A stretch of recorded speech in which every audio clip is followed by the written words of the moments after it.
pasti dapat berkembang dan bahagia, di mana sebagian besar anggotanya miskin dan sengsara. Selamat pagi, salam sejahtera bagi kita semua.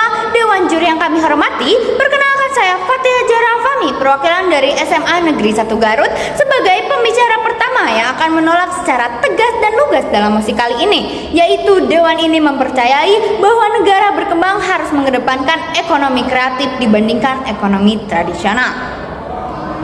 Namun, sebelum itu, di sini saya akan memaparkan poin-poin ketidaksepahaman kami dengan apa yang telah Tim Pro sampaikan. Yang pertama, Tim Pro mengatakan bahwa negara berkembang adalah negara yang sedang berproses, dan ketika menerapkan ekonomi kreatif tersebut akan membuat sebuah negara menjadi lebih maju dikarenakan adanya sebuah teknologi. Tetapi Dewan Juri yang terhormat, perlu diketahui bahwasanya negara yang sedang berkembang tidak selalu memiliki teknologi yang lebih canggih dibandingkan dengan negara-negara yang maju. Lalu, jika Tim Pro hanya memikirkan bahwa ekonomi kreatif adalah sebuah penghasilan utama, lalu apakah Tim Pro tak memikirkan bahwasanya negara tersebut masih berkembang, dan jika hanya mengedepankan ekonomi kreatif saja seperti pabrik industri dan lain sebagainya, hal tersebut akan menjadi hal yang sangat tidak efektif. Mengapa demikian? Karena dalam definisi ekonomi kreatif saja sudah dijelaskan bahwa ekonomi kreatif membutuhkan sumber daya manusia yang unggul, sedangkan negara berkembang belum memiliki sumber daya manusia yang baik. Jika sumber daya manusia belum siap atau tidak memiliki keterampilan dan kemampuan yang diperlukan, implementasi ekonomi kreatif dapat menimbulkan beberapa tantangan seperti penurunan kualitas negara dan masalah yang akan dihadapi oleh negara yang sedang berkembang. Oleh karena itu, argumentasi dari Tim Pro kami bantah. Seharusnya kita menerapkan ekonomi tradisional yang sudah terverifikasi lebih baik daripada ekonomi kreatif, karena ekonomi tradisional seperti pertanian atau agraris itu sudah berjalan dengan baik secara turun-temurun dengan hanya mengandalkan alam dan tenaga kerja. Memasuki ranah argumentasi utama pada mosi kali ini, yaitu yang pertama, negara berkembang lebih baik mengutamakan ekonomi tradisional dibandingkan dengan ekonomi kreatif. Dewan Juri yang terhormat, perlu diketahui bahwa saya sangat tidak setuju dengan mosi perdebatan kali ini yang berhubungan dengan negara berkembang dan perekonomiannya. Sesuai dengan definisinya, negara berkembang adalah sebuah negara yang sedang berproses, di mana negara tersebut sedang berusaha untuk menjadi negara maju demi masyarakatnya. Akan tetapi, perlu diketahui bahwa negara berkembang memerlukan kondisi perekonomian yang stabil untuk mencapai tujuannya. Salah satunya adalah menerapkan sistem perekonomian tradisional, yang dimana sistem tersebut hanya memerlukan keahlian dan kekayaan alam. Kekayaan alam tersebut yang sangat bermanfaat bagi masyarakatnya sendiri. Sebagai contoh adalah pertanian atau agraris. Pertanian adalah salah satu ekonomi tradisional yang sangat diperlukan untuk memenuhi kebutuhan hidup masyarakat itu sendiri. Dengan demikian, dapat disimpulkan bahwa ekonomi tradisional wajib diterapkan di berbagai negara, terutama negara yang sedang berkembang.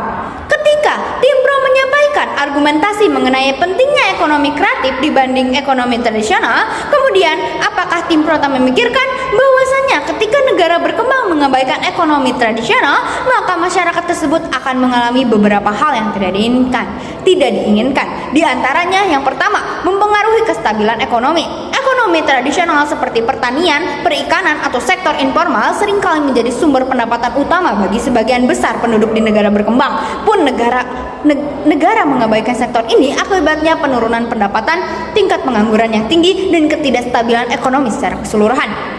Serta perlu disadari bahwa sebagai makhluk hidup, manusia mengonsumsi makanan untuk memenuhi kebutuhan energi dan berbagai zat yang diperlukan oleh tubuh. Oleh karena itu, sektor perekonomian tradisional sangatlah penting. Yang kedua ada kerentanan pangan. Seperti apa yang telah saya katakan tadi, jika negara mengabaikan sektor pertanian tradisional, mereka akan mengalami kerentanan pangan,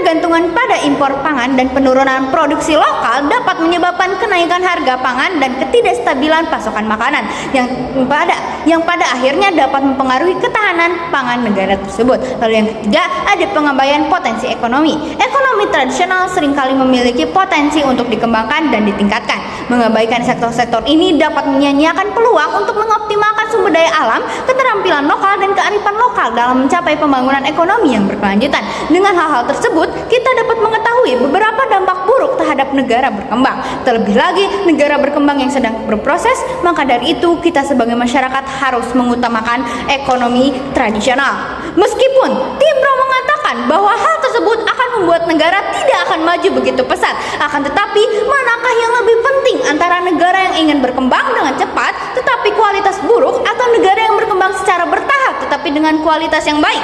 Hal tersebut patut dipertanyakan, Dewan Juri yang terhormat. Mekanisme yang kami berikan di sini adalah solusi yang solutif untuk menghadapi permasalahan ini. Yang pertama, yaitu menerapkan sistem perekonomian campuran.